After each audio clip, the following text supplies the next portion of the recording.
IPL 2024 24వ మ్యాచ్లో Rajasthan Royals మరియు Gujarat Titans జట్లు తలపడబోతున్నాయి. సో ఈ మ్యాచ్ని అయితే ఈరోజు జైపూర్లోని సవాయ్ మాన్సింగ్ స్టేడియం అయితే ఆడబోతున్నారు. అండ్ ఈ మ్యాచ్లో గుజరాత్ టీంకి విజయం అనేది చాలా ఇంపార్టెంట్.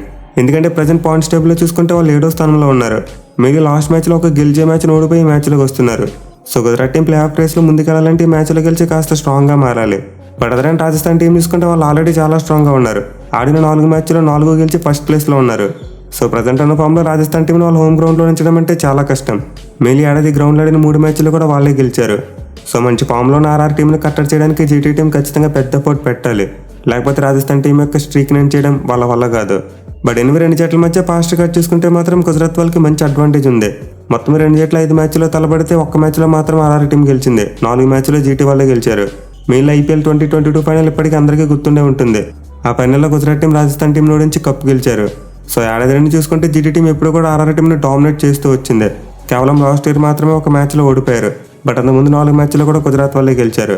ఈవెన్ ఈ గ్రౌండ్లో చూసుకుని 2 జట్ల మధ్య ప్రీవియస్గా ఒక మ్యాచ్ జరిగింది. అండ్ ఒక్క మ్యాచ్లో గుజరాత్ టీం ఆర్ఆర్ టీంను 9 వికెట్ల తేడాతో ఘోరంగా ఓడించారు. మోస్ట్ ఇంపార్టెంట్ ఆ టీంని కేవలం 118 పరుగులు కాల్అవుట్ చేశారు. సో జీటీ టీం అయితే మంచి ఫామ్లో లేకపోయినా వాళ్ళకి ఆర్ఆర్ టీం అయితే చాలా మంచి మెమరీస్ ఉన్నాయి. బట్ స్టిల్ కరెంట్ ఫామ్ చూసుకుని ఆన్ ది పేపర్ చూసుకుని ఈ మ్యాచ్లోకి రాజస్థాన్ టీమే ఫేవరెట్స్గా బరిలోకి తీతారు. ఇక మ్యాచ్ ఆడపై జైపూర్ సవాయ్ మాన్సింగ్ స్టేడియం యొక్క పిచ్ రిపోర్ట్ చూసుకుంటే చాలా వరకు బ్యాటింగ్ ఫ్రెండ్లీ వికెట్. ఆల్రెడీ ఏడాది గ్రౌండ్లో 3 మ్యాచ్లు జరిగాయి. అండ్ 3 మ్యాచ్లు కూడా చాలా మంచి స్కోర్స్ చూసాం. మళ్ళీ రాజస్థాన్ టీం ఈ గ్రౌండ్లో 3 సార్లు బ్యాటింగ్ చేసినప్పుడు 180+ స్కోర్ కొట్టింది. సో వికెట్ అయితే చాలా వరకు ఒక మంచి బ్యాటింగ్ ఫ్రెండ్లీ వికెట్టే. మళ్ళీ లాస్ట్ మ్యాచ్లో చేసినప్పుడు డ్యూ ఫ్యాక్టర్ ఎక్కువ వచ్చింది. సో మ్యాచ్ ఫస్ట్ హాఫ్లో పిచ్ కొంతవరకు స్లోగానే ఉన్నప్పటికీ సెకండ్ హాఫ్లో మాత్రం మంచి బ్యాటింగ్ ఫ్రెండ్లీ వికెట్గా మారుతుంది. ఎనిమిది ఆర్ఆర్ టీం ఫస్ట్ బ్యాటింగ్ చేస్తే మాత్రం మరోసారి మనం ఈ మ్యాచ్లో ఒక మంచి స్కోర్ని చూసే అవకాశాలు ఉంటాయి. ఇక ఈ గ్రౌండ్ యొక్క స్టాట్స్ విషయానికి వస్తే ఇప్పటివరకు మొత్తం 55 ఐపీఎల్ మ్యాచెస్ జరిగాయి. అండ్ 55 ఐపీఎల్ మ్యాచెస్లో ఫస్ట్ బ్యాటింగ్ చేసిన టీం 20 మ్యాచ్లో మాత్రమే గెలిచింది. బట్ చేజింగ్ చేసిన టీమ్స్ 35 మ్యాచ్లో గెలిచాయి. అలాగే గ్రౌండ్లో first innings average score 161 runs. So stats బట్టి క్లియర్గా చేసిన టీంకి అడ్వాంటేజ్ కనిపిస్తుంది. అండ్ ఆల్సో ముందు చెప్పుకున్నట్టు డ్యూ ఫ్యాక్టర్ కూడా ఒక కీ రోల్ ప్లే చేయవచ్చు. దీంతో ఖచ్చితంగా టాస్ గెలిచిన కెప్టెన్ మరోసారి ఫీల్డింగే తీసుకుంటారు. ఇక టీమ్స్ విషయానికి వస్తే ఆర్ఆర్ టీం చాలా మంచి ఫామ్లో ఉంది. ఇన్ఫాక్ట్ లాస్ట్ మ్యాచ్లో వాళ్ళ ఓపెనర్ జాస్ బట్లర్ కూడా తిరిగి ఫామ్లోకి వచ్చి సెంచరీ కొట్టాడు. సో ఫస్ట్ 3 మ్యాచెస్లో ఆర్ఆర్ టాప్ ఆర్డర్ దగ్గర నుండి పెద్దగా రన్స్ రాలేదు. కానీ లాస్ట్ మ్యాచ్లో చూసుకుంటే మాత్రం ఆ టీం టాప్ ఆర్డర్ బ్యాట్స్మెన్ చాలా ఎక్కువ రన్స్ కొట్టారు. సిడి తిరిగి మిడిల్ ఆర్డర్లో రియాన్ పరాగ్ మరియు ధ్రువ్ జురేల్ లాంటి ప్లేయర్స్ మంచి ఫామ్లో ఉన్నారు. అండ్ వీళ్ళకి కూడా అట్మర్ లాంటి పవర్ హిట్టర్ కూడా ఆ టీం దగ్గర ఉన్నాడు. సో ప్రజెంట్ అయితే టీంకి ఏదైనా కన్సర్న్ ఉందంటే యశస్వి జైస్వాల్ ఫామ్ ఒక్కటే. అతను ఐపీఎల్ మంచి ఫైరీగానే స్టార్ట్ చేసినప్పటికీ ఆ తర్వాత ఫామ్ కోల్పోయాడు. ఎస్పెషల్ ఇనీషియల్గా పేస్ బౌలింగ్ ఆడేందుకు చాలా ఇబ్బంది పడుతున్నాడు. సో జైస్వాల్ కూడా ఫామ్ అని తీసుకుంటే ఇంకా ఆర్ఆర్ బ్యాటింగ్కి తిరిగి ఉండదు. బట్ ఈ మ్యాచ్లో వాళ్ళైతే బలమైన జీటీ స్పిన్ బౌలింగ్ని ఫేస్ చేయాలి. సో ఒకవేళ ఈ మ్యాచ్లో ఆర్ఆర్ టీం కనుక ముందు బ్యాటింగ్ చేస్తే జీటీ స్పిన్నర్స్కు మరి వాళ్ళకి మధ్య ఒక మంచి బ్యాట్లు మనం ఎక్స్పెక్ట్ చేయవచ్చు. ఇక వాళ్ళ బౌలింగ్ విషయానికి వస్తే స్పాట్ ఆన్. బోల్ట్ మరియు చాలా అద్భుతమైన ఫామ్లో ఉన్నారు. ఇన్ఫాక్ట్ వీళ్ళిద్దరు ఆల్మోస్ట్ ప్రతి మ్యాచ్లో కూడా వికెట్లు తీసుకుంటున్నారు. అండ్ వీళ్ళకి తోడు అశ్విన్, బర్కర్ మరియు ఆవేష్ ఖాన్ కూడా చాలా మంచిగా బౌలింగ్ చేస్తున్నారు. So RR team bowling unit మంచి ఫామ్లో ఉంది. అలాగే బ్యాటింగ్ యూనిట్ కూడా మంచి ఫామ్లో ఉంది. ఎస్పెషల్లీ వీళ్ళు చాలా సింపుల్ లాజిక్తో గేమ్ ఆడుతున్నారు. 5 specialist bowlers and 6 batsmen plus ఒక ఇంపాక్ట్ ప్లేయర్. సో పెద్దగా టీంలో ఆల్రౌండర్స్ లేకపోయినా ఒక సింపుల్ ఫార్ములాతో మంచి రిజల్ట్స్ రాబడుతున్నారు. ఇక ఈ మ్యాచ్ కోసం ఆర్ఆర్ టీం ఎలాంటి మార్పులు చేయకపోవచ్చు.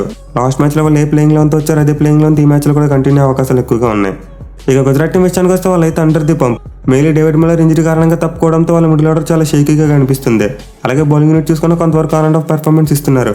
ఇన్ఫాక్ట్ ఆ టీమే చాలా ఇన్కన్సిస్టెంట్గా పెర్ఫామ్ చేస్తుంది. ఒక మ్యాచ్లో గెలుస్తున్నారు, ఒక మ్యాచ్లో ఓడిపోతున్నారు. సో జీటీ టీం అయితే ఇన్కన్సిస్టెన్సీని తగ్గించుకోవాలి.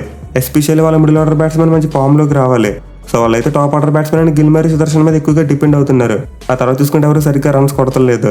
మెయిన్ ఎక్స్పీరియన్స్ అని కేఎన్ మామా లాంటి ప్లేయర్స్ రెస్పాన్సిబిలిటీ తీసుకోవాలి. ఇన్నింగ్స్ మొత్తం యాంకర్ చేయాలి. లాస్ట్ మ్యాచ్లో డెత్ ఓవర్స్లో కొంతవరకు ఎక్కువ రన్స్ వచ్చారు. కానీ అంతకుముందు మాత్రం బాగానే బౌలింగ్ చేశారు. మెయిన్లీ మ్యాచ్లో ఆ టీంకి రషీద్ ఖాన్ కీ బౌలర్. ఎందుకంటే అతనికి ఆర్ఆర్ టీం అయితే చాలా మంచి రికార్డు ఉంది. ఇన్ఫాక్ట్ చివరికి 2 జట్ల మధ్య ఈ గ్రౌండ్లో మ్యాచ్ అన్నప్పుడు కూడా అతనే 1 సైడ్ చేసి మ్యాచ్ని గెలిపించాడు. సో రషీద్ ఖాన్ అయితే బట్లర్ మరియు అట్మర్ని చెరో 3 టైమ్స్ అవుట్ చేశాడు. అలాగే పరాగ్ను కూడా 2 సార్లు అవుట్ చేశాడు.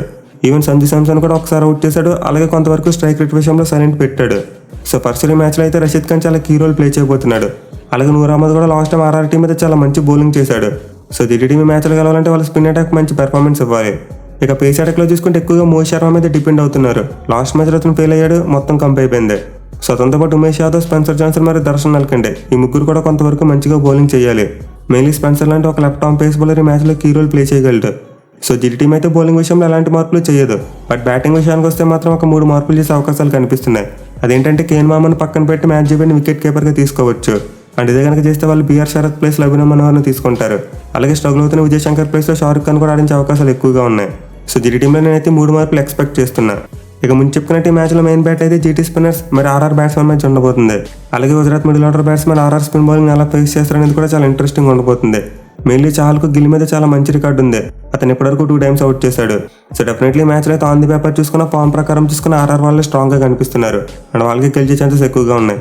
మరి మీరు ఏ టీం గెలుస్తుంది అనుకుంటున్నారు కింద కామెంట్ చేయండి. Thank you for watching. Have a nice day.